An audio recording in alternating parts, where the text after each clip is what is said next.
Shabbat Shalom. Soyez bénis. Yahuwah est amour. Prenez avec moi Luc 22. Luc 22, verset 39. La bombe du sacerdoce. Le sacerdoce et l'alliance.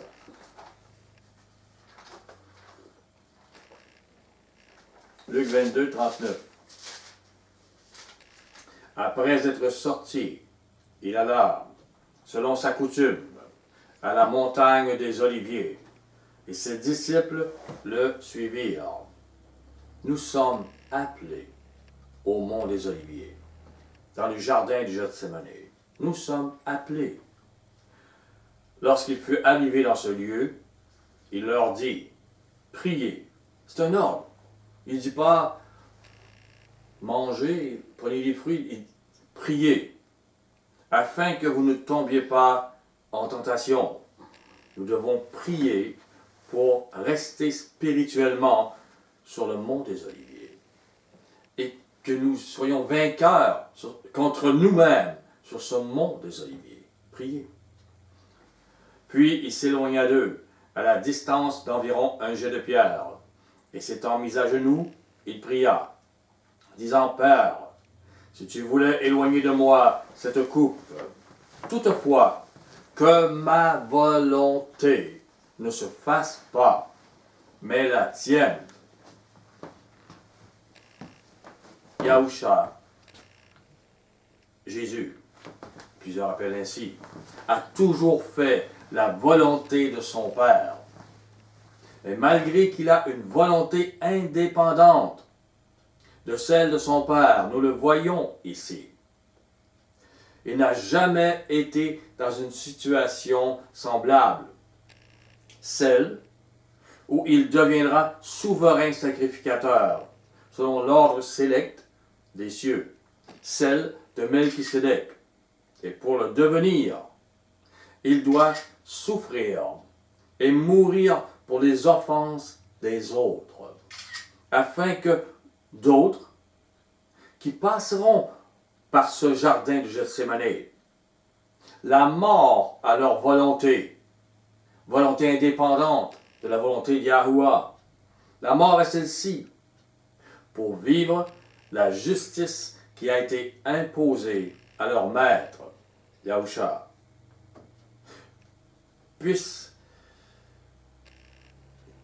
On doit devenir à son exemple des sacrificateurs selon cet ordre, l'ordre de Melchisédek, dont le sacrifice, c'est nous, nous-mêmes.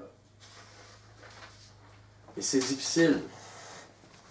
La mort à ta volonté, pour accomplir la totale volonté de Papa, Yahuwah, le Maître, le Père Céleste. Parce que notre volonté n'est pas total amour. Elle se regarde et protège sa chair. Le Maître nous demande d'être total amour. Hébreux 1.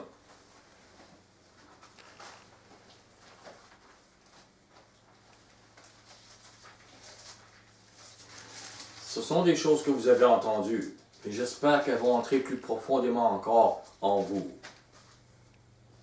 J'amène parfois d'une façon un peu différente, une image différente. Au verset 4, Hébreux 1, 4. Devenu d'autant supérieur aux anges, qu'il a hérité d'un nom plus excellent que le leur. Au verset 8, mais il dit au Fils, Yahuwah a dit à son Fils, au Fils, ton trône, ô Elohim, parce que Mashiach est aussi un Elohim, est éternel. Le spectre de ton règne est un spectre d'équité. Tu as aimé la justice, tu as haï l'iniquité. C'est pourquoi, ô Elohim, ton Elohim t'a oint d'une huile de joie au-dessus de tes égaux. Il faut comprendre tout et assimiler tout ce qui est dit là. Au Hébreux 5, Hébreux 5,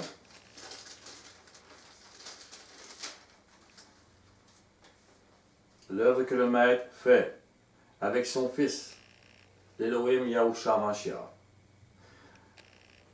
Au verset 4, nul ne s'attribue cette dignité de devenir souverain sacrificateur ou sacrificateur, s'il n'est appelé de Yahuwah, comme le fut Aaron. C'est Yahuwah le Père qui décide et qui vous amène à. Et Mashiach ne s'est pas non plus attribué la gloire de devenir souverain sacrificateur, mais il la tient de celui qui lui a dit, « Tu es mon fils, je t'ai engendré aujourd'hui. » Il y a comme un engendrement différent. Il est déjà là, mais il va être engendré physiquement comme un homme, et dans cet corps d'homme, il va devenir ce qu'il n'était pas, souverain sacrificateur. Il va payer le prix de mourir, encore de prouver qu'il ne veut pas suivre sa volonté, mais celle de son Père. Et ça va l'élever dans les cieux, ça élève le nom de Yahuwah, l'amour de Yahuwah, qui est prouvé devant tous. On continue. Comme il dit encore ailleurs, « Tu es sacrificateur pour toujours, selon l'ordre de Melchisédek. C'est lui qui, dans les jours de sa chair, ayant présenté avec de grands cris et avec larmes, des prières et des supplications à celui qui pouvait le sauver de la mort, et ayant été exaucé à cause de sa piété. » Comprenez, la piété cultuelle est une chose. La piété de passer dans le jardin de Gethsémane et de crier ainsi, de voir et de vivre notre mort, elle est une autre. Extrêmement importante. Vous ne pouvez pas passer à côté du mont des Oliviers et de ce jardin, de votre mort. Vous devez crier. Ça ne se fait pas par une petite prière tout dehors. Non, non. Ça se fait par votre mort. Et je vous avance, si vous êtes vraiment devant votre mort, vous allez crier. Sinon, vous ne comprenez pas ce que je vous dis. Quelqu'un qui est dans une voiture, et la voiture glisse sur la glace, et ça va directement sur une vanne, il voit sa mort, il crie. Je vous assure, il crie. Ah! Comment que... Dans votre jardin de Gethsémane, vous devez voir votre mort ainsi. La vanne s'en va sur vous. Le camion s'en va. Votre mort est là. Vous allez crier, sauve-moi, Père. Que je meure à moi-même afin que tu vives en Yahusha, en moi. Sinon, vous ne comprenez pas ce que je vous dis. Vous ne comprenez pas ce qu'est la repentance. Vous ne comprenez pas ce qu'est avoir Mashiach en vous. Vous ne le voulez pas. Vous voulez une religion. Mais cette relation avec le Père, elle ne passe que par votre mort et la vie de Mashiach en vous. La résurrection du Maître, Mashiach en vous. C'est Elohim. Vous devenez Elohim en lui. En lui. Vous ne l'êtes pas. C'est en lui que vous devenez. Donc, il a appris, bien qu'il fût fils, l'obéissance par les choses qu'il a souffertes, et qui, après avoir été élevé à la perfection, est devenu pour tous ceux qui lui obéissent l'auteur d'un salut éternel. Yahuwah l'ayant déclaré souverain sacrificateur selon l'ordre de Melchisédek. C'est important, précieux. Ça doit être enfoncé dans votre cœur. Le disciple de Mashiach aujourd'hui, les disciples de Mashiach deviennent des sacrificateurs à l'exemple de leur maître. Ils sont le sacrifice qu'ils offrent à Yahuwah. C'est eux. Retournons dans Luc. Luc 22.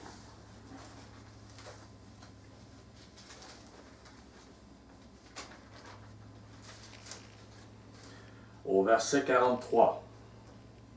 Alors un ange lui apparut du ciel pour le fortifier. Si vous le faites, je vous assure que ce sera un combat qui n'est pas spécialement d'une journée, c'est un combat. Et je vous assure que le maître va envoyer des anges pour vous aider. Vous ne les voyez pas, mais ils vont vous éclairer, il y a des choses qui vont se passer. Parce qu'humainement, vous ne pouvez pas le faire seul. Étant en agonie, il le priait plus instamment, et sa sueur devint comme des grumeaux de sang qui tombaient à terre. C'est du jamais vu. Mashiach passait par quelque chose d'énorme. Ce maître Elohim passait par... Il voyait le camion arriver sur lui, il voyait la mort arriver sur lui. Et il savait toute la torture et l'humiliation et tout ce qui allait se passer. Une mort des plus lentes et des plus cruelles, qui révélait ce qu'était la punition qui est due au péché. La valeur de l'amour et la valeur du péché. Le poids d'eux. On le voit en Mashiach. Après avoir prié, il se leva et vint vers les disciples, qu'il trouva endormis de tristesse. Les autres, ils ne comprennent pas là. Ils comprennent que ça ne va pas, ils vont leur mettre... Mais pour eux, pourquoi qu'il y a tant de faiblesse dans le maître? Pourquoi ils crient? Pourquoi? Et eux, ils ne se voient pas impliqués. Ils ne vont pas mourir à eux-mêmes. C'est la majorité chrétienne qu'on voit aujourd'hui. Alors, ils peuvent être tristes, mais ils se font une religion pour on est sauvé, le maître, il a passé le temps. Et il leur dit, pourquoi dormez-vous? Pourquoi la chrétienté? Pourquoi les messianiques dorment? Levez-vous, priez, afin que vous ne tombiez pas en tentation. Car ils vivent d'une idole religieuse à une autre. Qu'elle soit, nous sommes plus la loi ou nous sommes dans la première alliance. Mais les paroles de Mashiach ne passent pas pour qu'ils meurent, mais pour qu'ils vivent cette résurrection. Pourquoi dormez-vous? Vous ne devez pas tomber dans la séduction religieuse, sociale, philosophique, ésotérique, mythologique. Elle vous fait échapper à tout cela. De penser que vous n'avez pas besoin d'être le sacrifice pour être disciple de Yahushua Mashiach aujourd'hui. Que le camion qui va écraser les autres ne vous écrasera pas. Parce que Mashiach lui a fait ce qu'il avait fait. Vous ne devez pas penser ainsi. Au verset 63.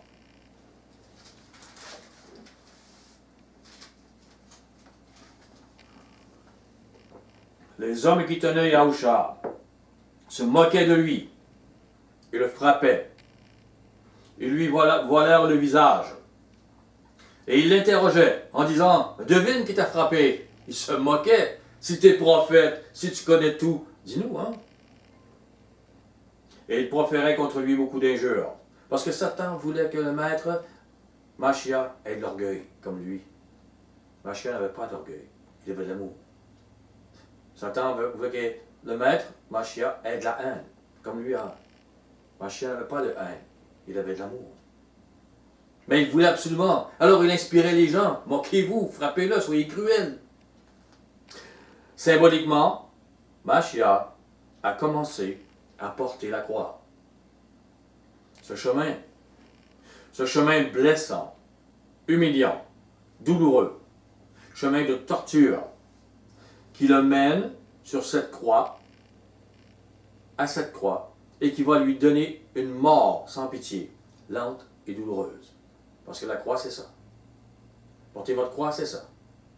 C'était pour lui, et c'est l'exemple pour vous. Vous ne passez pas à côté où vous n'êtes pas disciple de Mashiach. Vous trouvez votre vie beaucoup trop importante pour ça. Et la sienne beaucoup moins importante. Il a payé, c'est un point important. Moi, je suis beaucoup plus important que lui. Les gens vont dire, bah, Yahuwah nous aime, donc on ne souffrira pas. Mais Mashiach, lui, pouvait souffrir. Ah. Donc cette mort lente et douloureuse sur la croix, prouvant devant Satan, ses démons, prouvant aussi devant les anges saints que l'amour, les vertus de l'amour, le royaume où l'amour existe, est réel, et la motivation ultime de Yahuwah dans sa création, son amour est réel, elle a été prouvée par l'Élohim Yahushua Mashiach. Et Mashiach aime son Père pour prouver que son royaume amour était vrai, et le royaume doit rester pur et rester solide à jamais. Et Mashiach est là pour les choses sur la terre et pour nous, mais pour le royaume de Yahuwah, son Père aussi, qu'il aime de l'or. Et que Satan, qui ose accuser Yahuwah de motivation mauvaise, parce qu'il va dire aux hommes, il est mauvais, c'est pour ça que ça se passe. Regardez ce qu'il laisse faire. Mais que Satan soit à jamais confondu et vaincu aux yeux de tout, de tous, et de tout ce qui existe dans ce que Yahuwah a créé. L'œuvre qui se passe sur la terre est une portée universelle qui dépasse l'être humain. Celui-ci est voilé par les pensées de Satan. il a un prépuce au-dessus de son esprit. C'est comme ça. C'est pour ça qu'on parle de circoncision. C'est ce qu'elle représente. On enlève ce prépuce. Hébreux 9, 22.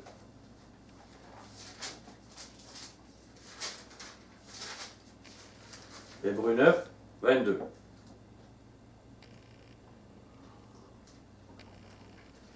Et presque tout, après la loi, est purifié avec du sang.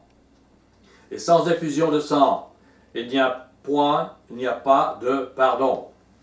Il était donc nécessaire, puisque les images des choses qui sont dans les cieux devaient être purifiées de cette manière, que les choses célestes elles-mêmes le fussent par des sacrifices plus excellents que ceux-là. C'était plus un sacrifice d'animaux, c'était un des sacrifices selon l'ordre de Melchisédek.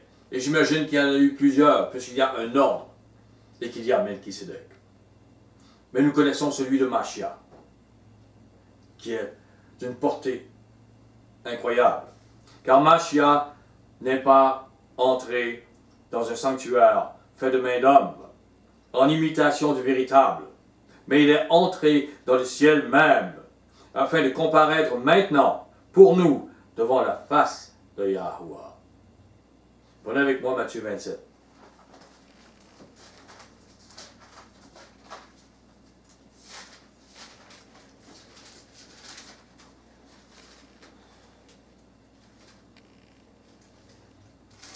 Marc, Matthieu. Tout le monde est rendu sauf moi, j'imagine. Matthieu 27, 35. 35. Après l'avoir crucifié, ils se partagèrent ses vêtements en tirant au sort afin que s'accomplisse ce qui avait été annoncé par le prophète. Ils se sont partagés mes vêtements, ils ont tiré au sort ma tunique. Il n'y a aucune pitié. Verset 39. Les passants l'injuriaient, secouaient la tête, en disant, toi qui détruis le temple, et qui le rebâtis en 3 jours, sauve-toi toi-même. Si tu es le fils de Yahuwah, descends de la croix. Aucune pitié, aucune. On se moque. Et pourtant, les gens, la foule courait après lui pour avoir des guérisons, des miracles, des délivrances, des résurrections de leurs enfants. Et aujourd'hui, ils sont là et se moquent. Les principaux sacrificateurs, avec les scribes et les anciens, se moquaient aussi de lui et disaient, il a sauvé les autres et il ne peut se sauver lui-même. S'il est roi d'Israël, qu'il descende de la croix, et nous croirons en lui. Il s'est confié en Yahuwah. Que Yahuwah le délivre maintenant, s'il l'aime. Car il a dit, je suis le fils de Yahuwah. Tout ça, c'était écrit. Tout ça, c'est Machia lui-même qui l'a fait écrire dans l'Ancien Testament, dans l'Ancienne Alliance. Machia dans le jardin savait très bien ce qui s'en venait vers lui. Ce qui serait fait, ce qui serait dit. Et les brigands crucifiés avec lui l'insultaient de la même manière. Mourir à la croix est long, douloureux, humiliant, sans pitié. Romains 6. Romains 6. Que le Maître vous bénisse et qu'il ouvre vos cœurs, que vous puissiez entrer dans ce jardin et vivre votre mort et vivre sa résurrection, la résurrection de Yahushua Mashiach en lui. Le connaître, ne plus avoir une religion, mais une relation véritable. Faire partie des enfants purs de Yahuwah par Yahushua Mashiach. Romains 6, verset 3. Ignorez-vous que nous tous, qui avons été baptisés en Yahushua Mashiach, c'est en sa mort que nous avons été baptisés. Il n'y a pas de secret. C'est en sa mort. Nous devons mourir avec Mashiach. Et chaque jour, nous portons la croix sur laquelle nous devons mourir à nous-mêmes. Chaque jour. Au verset 6.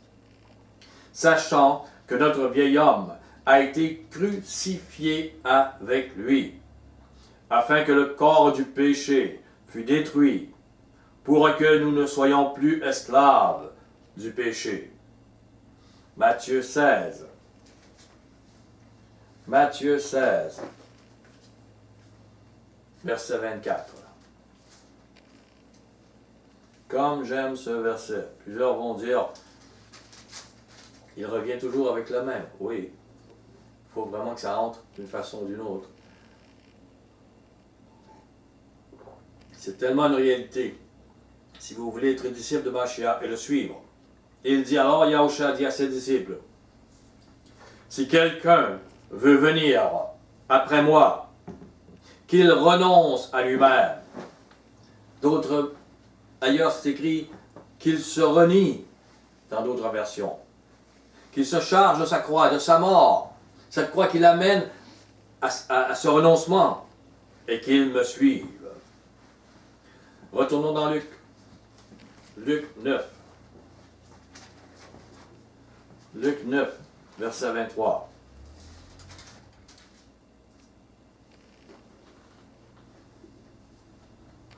Puis, il dit à tous, si quelqu'un veut venir après moi, qu'il renonce à lui-même. Et là, Luc spécifie qu'il se charge chaque jour de sa croix et qu'il me suive. C'est chaque jour. Nous charger de notre croix chaque jour. Pour être le sacrifice, nous devons renoncer à nous-mêmes chaque jour. Et il y aura toujours quelque chose pour un renoncement. Retournons dans Hébreu. Hébreu 7. Hébreu 7. Verset 11.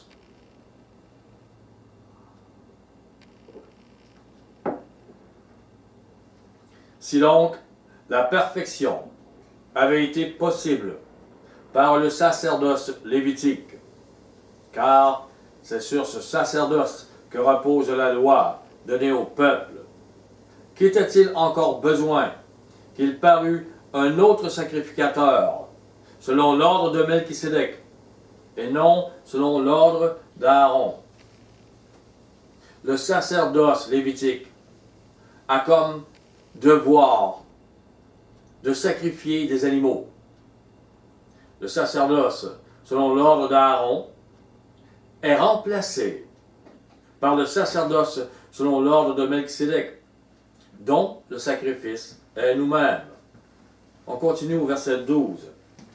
Car le sacerdoce étant changé, nécessairement aussi, il y a un changement de loi.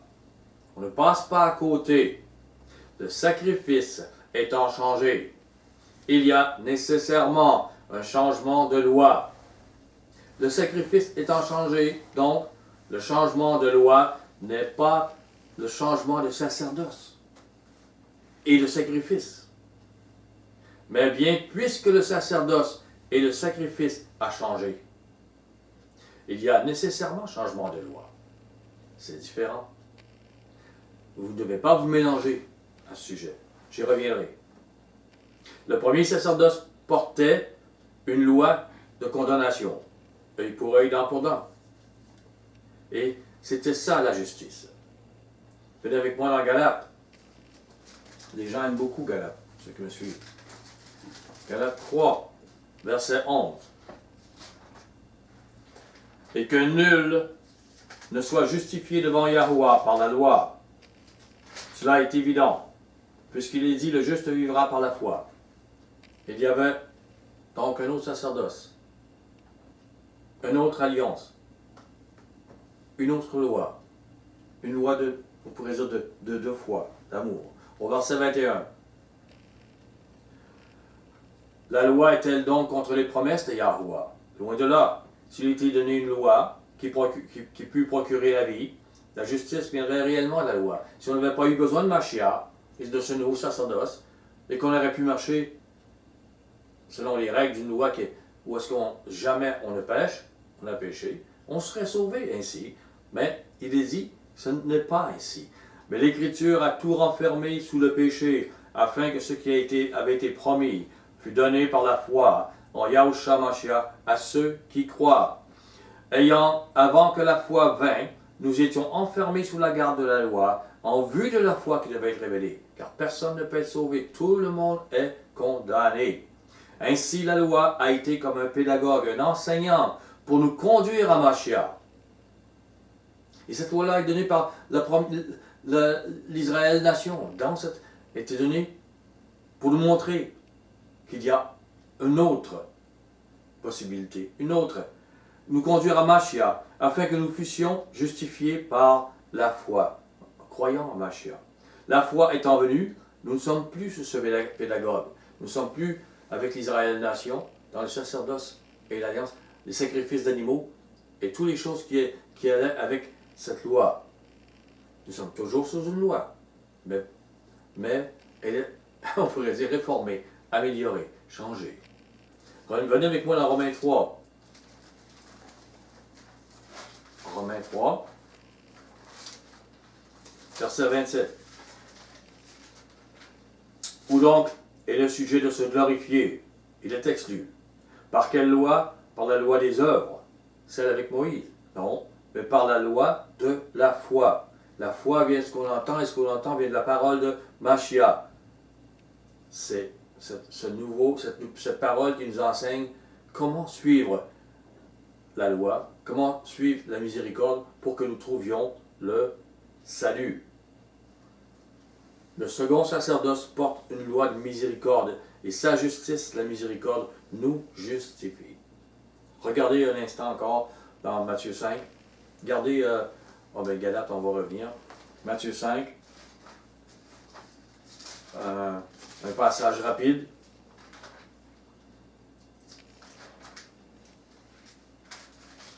Au verset 38, il dit, vous avez appris qu'il a été dit œil pour œil, dent pour dent. C'est la loi.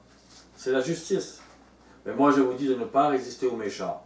Si quelqu'un te frappe sur la joue droite, présente-lui aussi l'autre. Ça, c'est la nouvelle façon de suivre la loi, au verset 40. Si quelqu'un veut plaider contre toi, prends ta tunique, laisse-lui encore ton manteau. Au verset 43, vous avez appris qu'il a été dit, tu aimeras ton prochain, tu haïras ton ennemi. Voilà ce qui était dans la loi.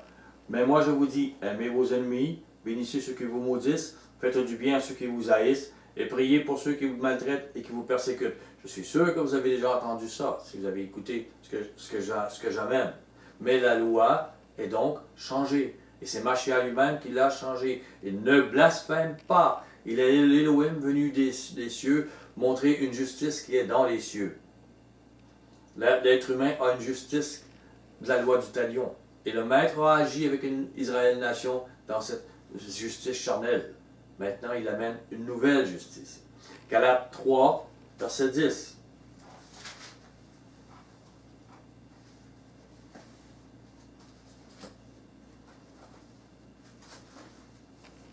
J'y arrive.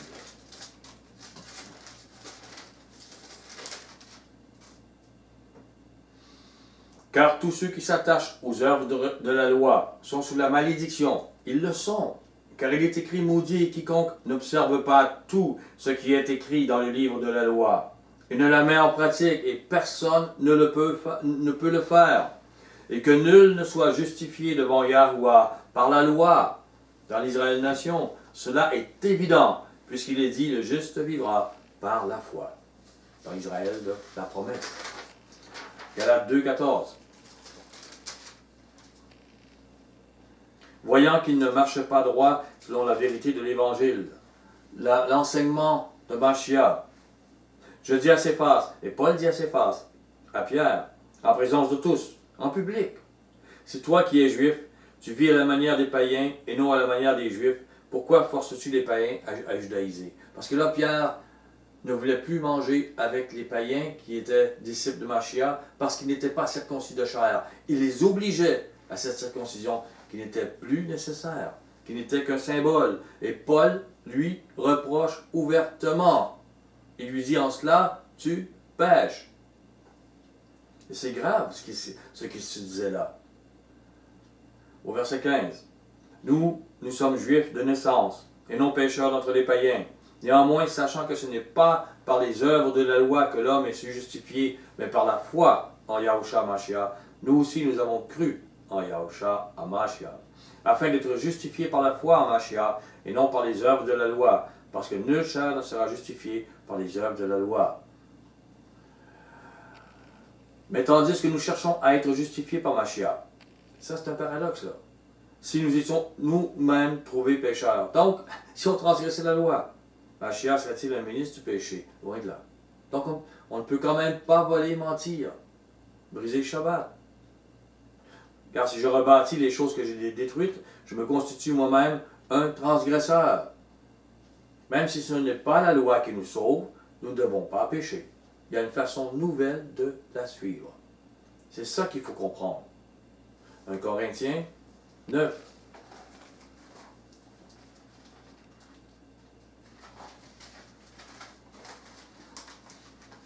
Ce que j'aime, c'est le merveilleux verset lumière. Cette lumière qui avait été donnée à l'apôtre Paul pour nous. Par Mashiach. Avec les Juifs, au verset 20. Avec les Juifs, j'ai été comme un Juif, afin de gagner les Juifs. Ils allaient avec leurs coutumes, tout ce qu'ils avaient appris. Avec ceux qui sont sous la loi. Donc, comme sous la loi. Il dit quoi? Que je ne sois pas moi-même sous la loi, cette première alliance que portaient les Juifs. Afin de gagner ceux qui sont sous la loi. Donc, les amener à Yahushua Mashiach, à cette liberté. Avec ceux qui sont sans loi, qui n'étaient pas les Juifs, comme sans loi, et quoi que je ne sois pas moi-même sans loi de Yahuwah, Paul dit, je suis quand même avec la loi, je ne vole pas, je ne mens pas. Étant sous la loi de Mashiach, elle est différente, afin de gagner ceux qui sont sans loi, les amener à la loi de Mashiach, qui est écrit dans Galates 6.2, la loi de Mashiach. Prenez avec moi Néhémie maintenant, Néhémie 13, juste avant Job.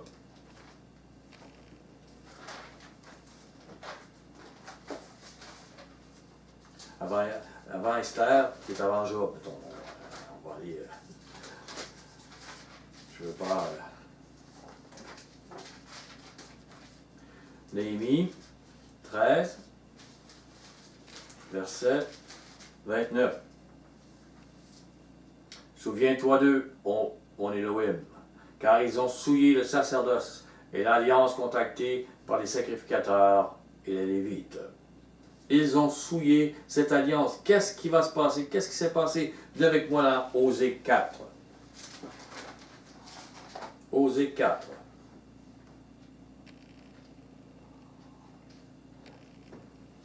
Verset 6.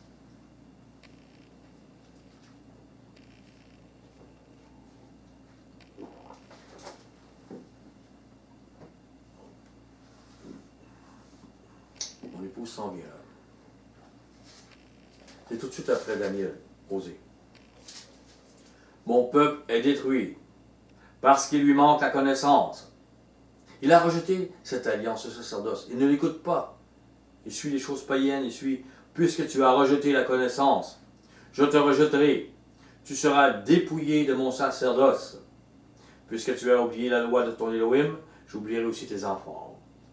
Ils ont oublié, brisé le sacerdoce, comme disait Néhémie. Ils ont brisé, ils ont péché sans vergogne, on pourrait dire. Prenez avec moi 1 Pierre 2.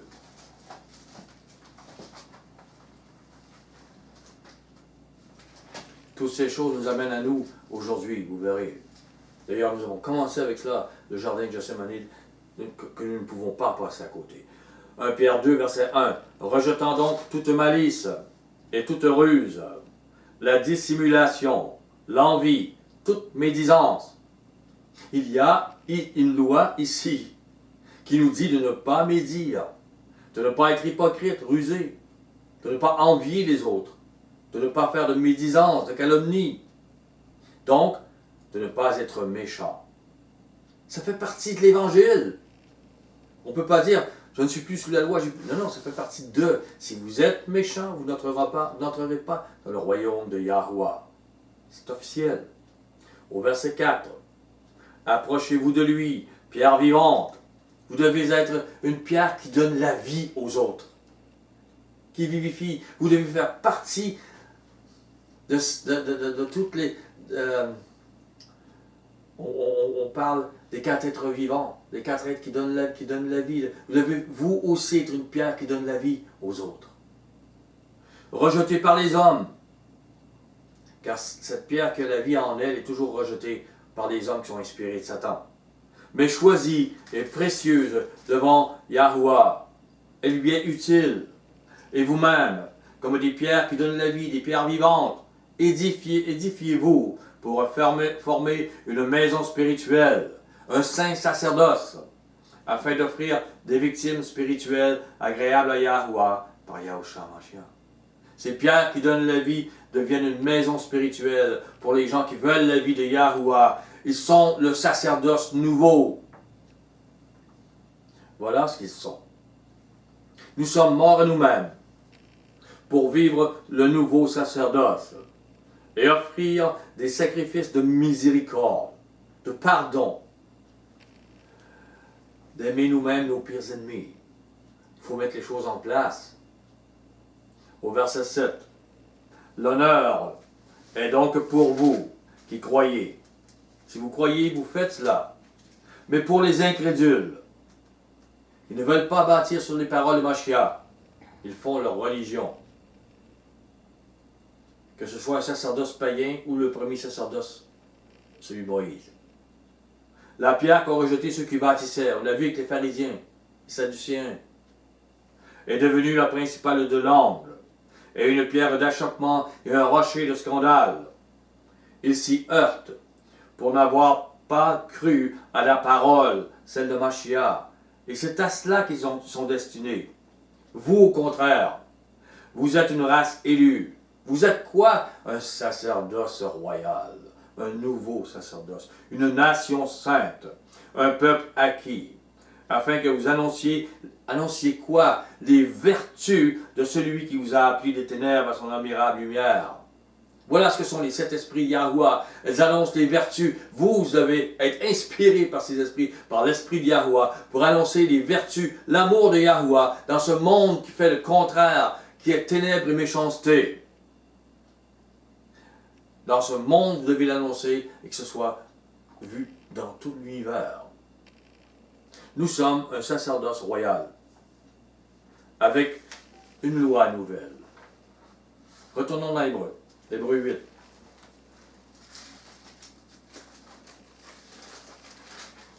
Comme je vous dis, je vous amène dans des choses connues, mais comme je veux qu'elles prennent encore la profondeur. Comme elles prennent profondeur en moi, elles doivent prendre profondeur en vous aussi. C'est primordial. Nous sommes sur le mont des Oliviers, nous ne pouvons pas descendre tant que ce n'est pas réglé, le jardin de Gethsémani pour nous. Nous ne pouvons pas descendre, sinon nous ferons de la religion. Au verset 7.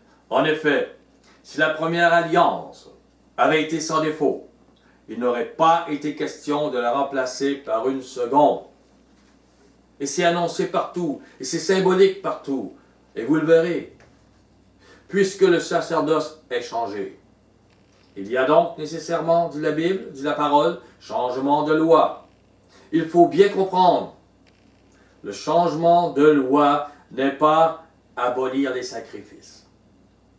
Mais bien, puisque les sacrifices d'animaux sont abolis, que ce sacerdoce n'existe plus, qu'il est aboli, alors il y a changement de loi pour nos vies. Ce changement n'est pas d'arrêter de sacrifier les animaux, mais commencer par mourir à nous-mêmes et porter notre croix tous les jours pour répondre par grâce à la haine, par la miséricorde, l'amour pour les autres. Voilà la vérité nouvelle, la bonne nouvelle, qui doit être dans votre cœur et dans vos actions, sur votre parole, sur votre bouche. L'évangile enseigné par Mashiach. On n'a toujours pas le droit de voler, de mentir, de commettre adultère, de briser le Shabbat, mais nous devons le faire sans condamner les autres, mais plutôt leur faire grâce. Voilà ce qu'est vivre par la grâce. Jean 8. On ne peut pas passer à côté. Et le Maître a donné de grands témoignages pour que nous comprenions. Et les pharisiens, les scribes amenaient des pièges pour Mashiach, pour justement le confronter avec la parole de Moïse, et lui dire, tu mens, tu ne marches pas selon la justice qu'a annoncé Moïse. Et c'était vrai. Machia ne péchait pas parce qu'il marchait selon le nouveau sacerdoce et la nouvelle loi. Et ça, les gens ne le comprenaient pas, ils ne le comprennent pas encore aujourd'hui. Mais Machia, comment je dirais, validait le nouveau sacerdoce, la nouvelle loi. Et il l'a fait avec le piège de la femme prise en adultère. C'était un piège. Les pharisiens ont fait exprès pour qu'un homme soudoie une femme, etc. Et que toutes ces choses arrivent. Pour montrer que Machia péchait parce qu'il ne suivait pas l'alliance selon ce qu'avait ordonné Moïse. Et c'était vrai.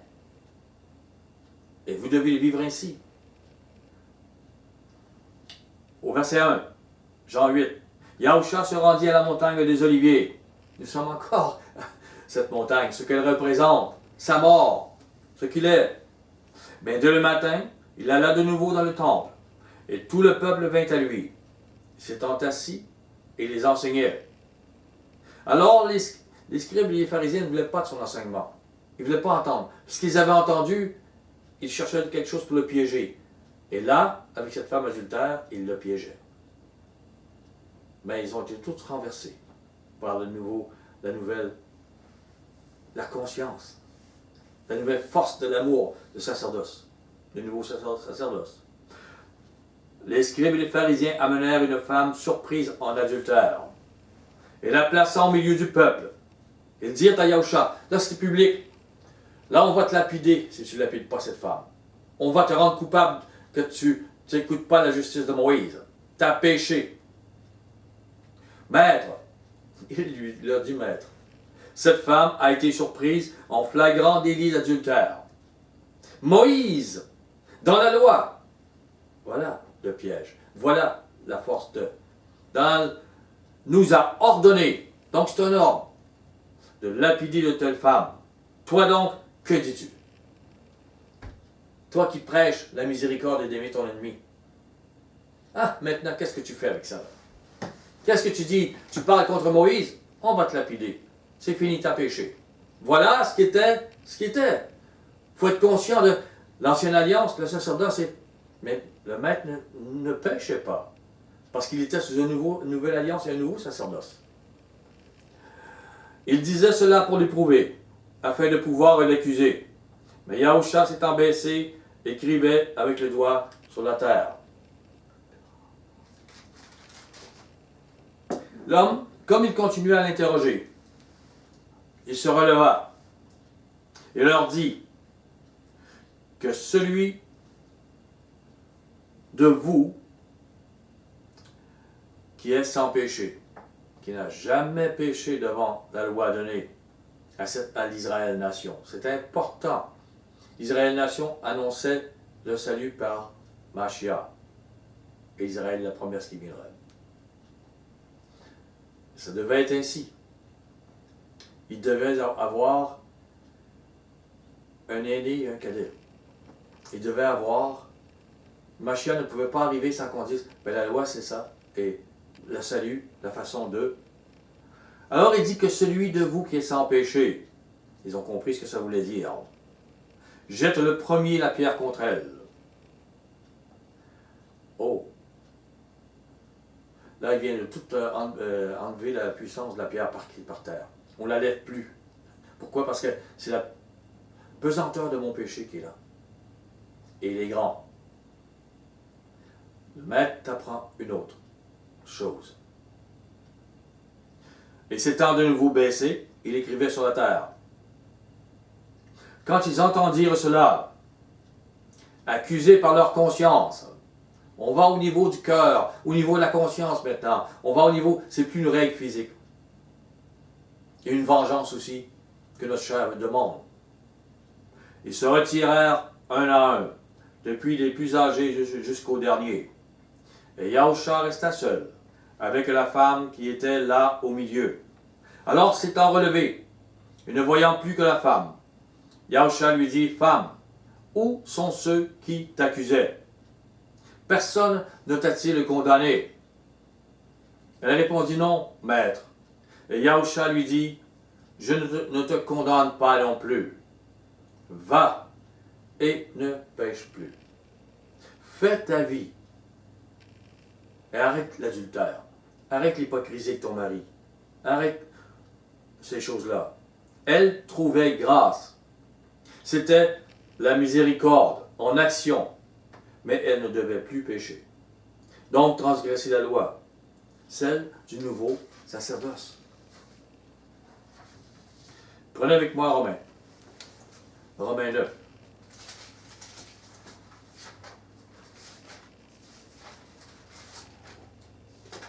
Des versets importants qui sont liés avec tous les autres versets, qui sont si importants aussi. Je vous l'ai dit parce qu'ils doivent demeurer dans votre esprit. Des fois, je n'aurais pas besoin de le dire, mais si une personne nouvelle arrive et elle ne connaît pas ce verset, elle va dire de quoi il parle, Gilles. Voici de quoi je parle. Au verset 6, 9, Romains 9, 6. Si ce n'est point à dire que la parole de Yahuwah soit restée sans effet, car tous ceux qui descendent d'Israël ne sont pas Israël. Et pour être la postérité d'Abraham, ils ne sont pas tous ses enfants. Mais il est dit en Isaac, qui représente Yahushua Mashiach, le fils sacrifié, sera nommé pour toi une postérité, qui est de Mashiach. C'est-à-dire que ce ne sont pas les enfants de la chair qui sont enfants de Yahuwah, mais que ce sont les enfants de la promesse qui sont regardés comme la postérité. C'est un blasphème pour les Juifs, un blasphème pour l'Israël nation. Israël, il y a deux Israël donc. L'un d'où vient la condamnation, et l'autre d'où vient la délivrance de la condamnation. L'un physique qui n'est pas le bien-aimé, mais qui devait venir auparavant pour annoncer le Fils bien-aimé, pour annoncer l'Israël de la promesse. Yahuwah devait agir ainsi, entre autres pour que sa présence et sa volonté soient connues parmi les peuples. Sinon, les gens n'auraient jamais connu quelle était sa volonté. Et pourquoi le Messie? Et pourquoi? Genèse 29.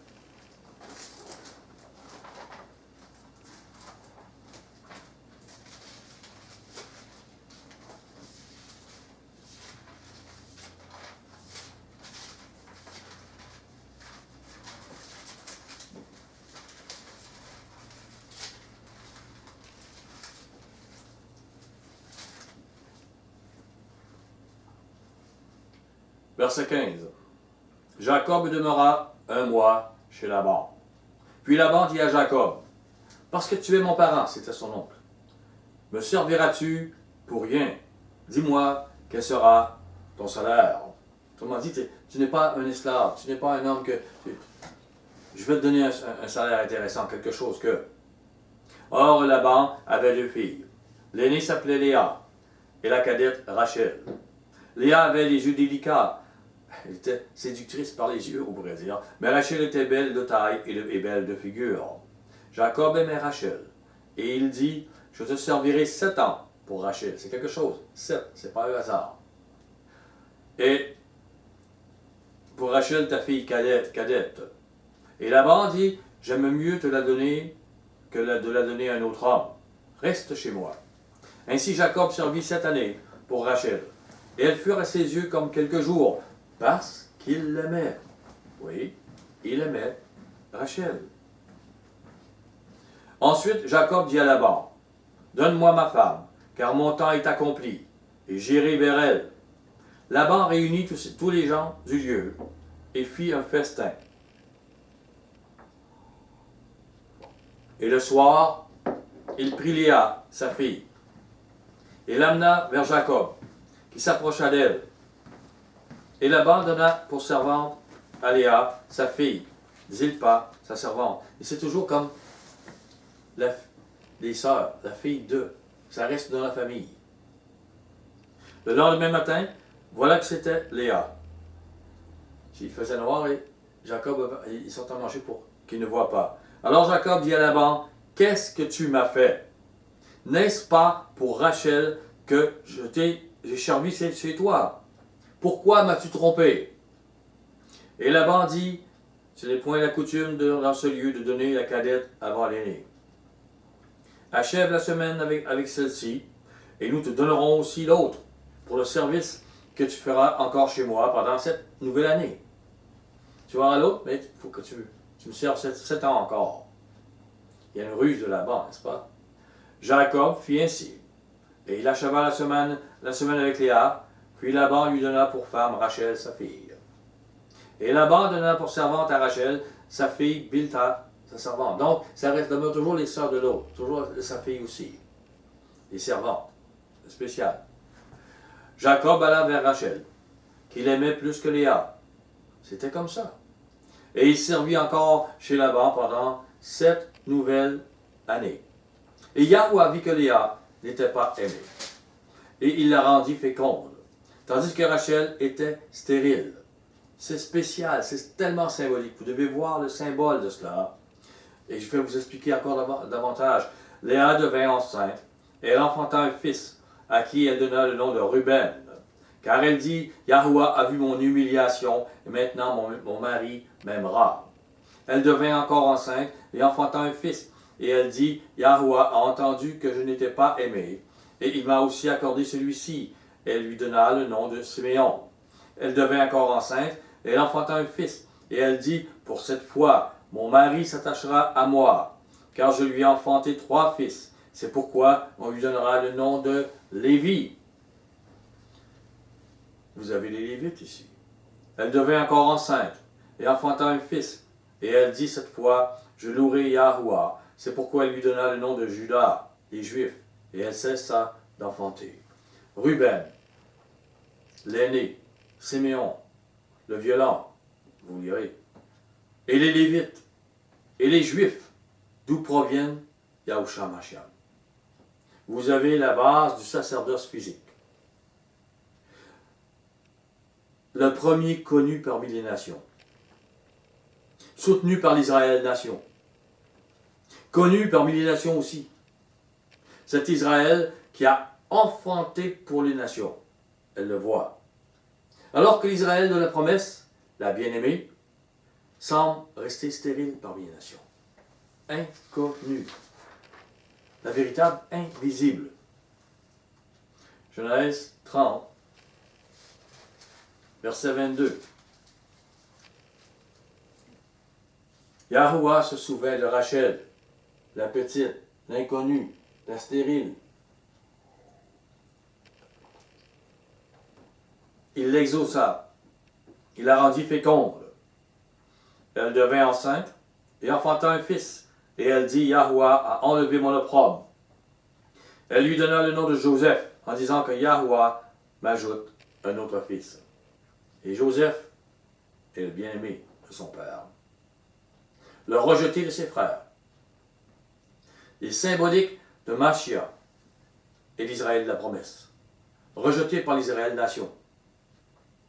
Et pourtant, c'est d'elle que vient la délivrance, la vie éternelle. Vous devez voir. L'Israël de la promesse, la stérile parmi les nations devant l'Israël nation, celle qui n'est pas la bien-aimée, mais qui a enfanté le physique, et qui avec ses œuvres pense être aimée davantage de son père, et elle ne l'est pas comme ça. Comme faisait Léa qui dit, plus que j'ai d'enfants, plus que mon mari va m'aimer. Tout ceci est symbolique de 2 alliances, de 2 sacerdoces qu'avait préparé le Père Céleste. Ce n'est pas des hasards. Retournons dans Galate.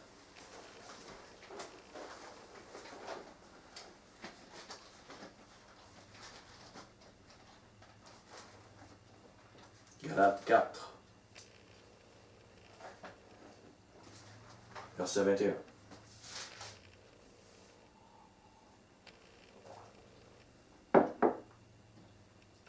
Dites-moi, vous qui voulez être sous la loi, n'entendez-vous pas n'entendez-vous point la loi? Donc ici, être sous la première alliance, le premier sacerdoce, et sa loi qui condamne. C'est ce que Paul parle ici, là. Car il est écrit qu'Abraham eut 2 fils, un de la femme esclave et l'autre de la femme libre. Nous parlons encore de nouveau de 2 personnes, et de 2 alliances, de 2 sacerdoces. Mais celui de l'esclave naquit selon la chair, et celui de la femme libre naquit en vertu de la promesse. Ces choses sont allégoriques, car ces femmes sont deux alliances. C'est vérité, là. C'est pas les hasards. Le maître a préparé ça déjà de l'ancienne alliance pour arriver. Et l'une du mont Sinaï, enfantant pour la servitude, c'est Agar. Car Agar, c'est le mont Sinaï. La première sacerdoce, la première avec Moïse, en Arabie. Et elle correspond à la Jérusalem actuelle, qui est dans la servitude avec ses enfants. Elle n'est pas dans la délivrance, elle est dans la servitude du péché. Voilà ce qu'il dit. C'est l'Israël nation, la déchue, celle qui n'est pas la bien-aimée. Au verset 26, « Mais la Jérusalem d'en haut est libre, c'est notre mère, car il est écrit, « Réjouis-toi, stérile, toi qui n'enfantes point, éclate et pousse des cris, toi qui n'as pas éprouvé les douleurs d'enfantement. » Les gens te regardent et disent, « Tu n'es rien, montre-nous ton Dieu, ton Elohim, montre-nous. » Nous avons, et nous avons les promesses, et nous avons les lettres, et nous avons... Les gens sont ainsi, car les enfants de la délaissée seront plus nombreux que les enfants de celle qui était mariée.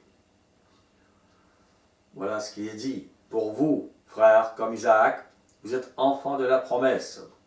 Et de même qu'alors celui qui était né selon la chair persécutait celui qui était né selon l'esprit, ainsi en est-il encore maintenant.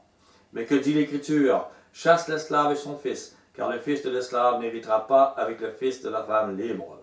C'est pourquoi, frères, nous ne sommes pas enfants d'esclaves, mais de la femme libre. Et lorsqu'il y aura la première résurrection, il y aura un reste pour l'Israël, un reste. Mais ce n'est pas l'Israël nation qui va ressusciter la première résurrection, c'est Israël de la promesse.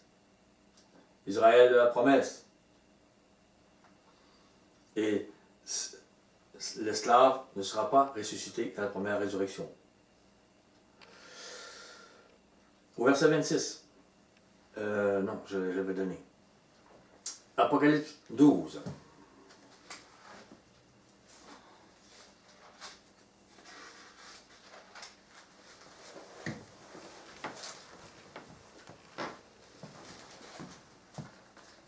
Apocalypse 12.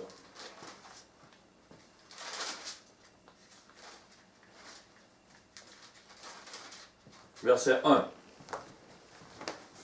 Un grand signe parut dans le ciel. C'est aujourd'hui là. Une femme enveloppée du soleil, la lune sous ses pieds, et une couronne de 12 étoiles sur sa tête. Une femme représente l'Église. Les 12 étoiles sur lesquelles est basé les 12 apôtres. Elle était enceinte. Elle criait, c'est de nos jours là. Étant en travail dans les douleurs de l'enfantement. Un autre signe parut encore dans le ciel, et voici un grand serpent en dragon rouge ayant 7 têtes et 10 cornes, et sur ses têtes 7 diadèmes. Alors au verset 5, elle enfanta un fils, c'est Machia. Aujourd'hui, il n'est plus dans le cœur des gens, mais le Maître fait de nouveau renaître. Les pluies de l'arrière-saison arrivent, comme les pluies de la première saison sont venues. L'onction. Donc un fils qui doit paître toutes les nations avec une verge de fer. Et son enfant fut enlevé vers Elohim et vers son trône. Notre cœur va dans l'arche dans les cieux, dans le trône vers le trône de Yahweh. C'est la naissance de Mashiach dans nos cœurs, dans nos vies. Au verset 13. Au verset 13, quand le dragon vit qu'il avait été précipité sur la terre, c'est aujourd'hui là. C'est de nos jours. Il poursuivit la femme qui avait enfanté l'enfant mâle. Donc l'Église qui est en train de parler, de témoigner et d'enfanter cette mort, de faire mourir les gens qui portent leur croix et que Mashiach naisse en eux véritablement, comme pour la première Église. Alors Satan n'est pas content, il court après. Au verset 17, le dragon fut irrité contre la femme. Il s'en alla faire la guerre au reste de sa postérité, ceux à qui il a enseigné, ceux à qui le maître, et que le maître appelle, à ceux qui gardent les commandements de Yahweh et le témoignage de Yahusha.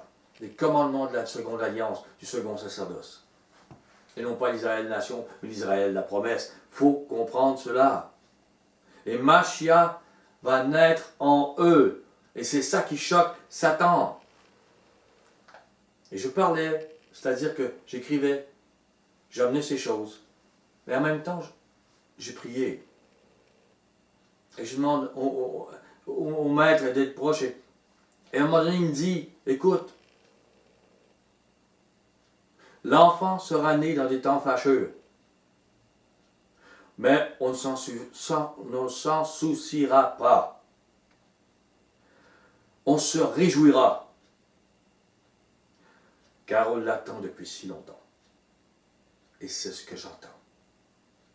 L'enfant, Yahuwah, le Maître, naissant de nouveau, puissamment dans le corps des croyants, de ses disciples. Le lumignon fumant, devenant un feu qu'on ne peut arrêter. Un dernier verset. Retournons à Hébreux 7. Hébreux 7. Verset 12. Je reviens. Car le sacerdoce étant changé, on a vu comment le maître parle du sacerdoce qui change. Nécessairement, il y a aussi changement de loi. Le sacerdoce est changé. Il n'est pas le changement de loi, comme je le montrais. C'est ça que je veux vous garder aussi. S'il est changé, il est le pourquoi il y a changement de loi. Il est changé. Je voulais que cette profondeur entre dans votre esprit. Pour que si on vous en parle, et que vous parliez de changement de loi, ce n'est pas le changement spécialement du sacrifice, parce que ce changement de sacerdoce est fait, là, il y a une autre loi, un changement. C'est important lorsque vous témoignez et que vous enseignez sur ce sujet. Soyez bénis. Je vous aime.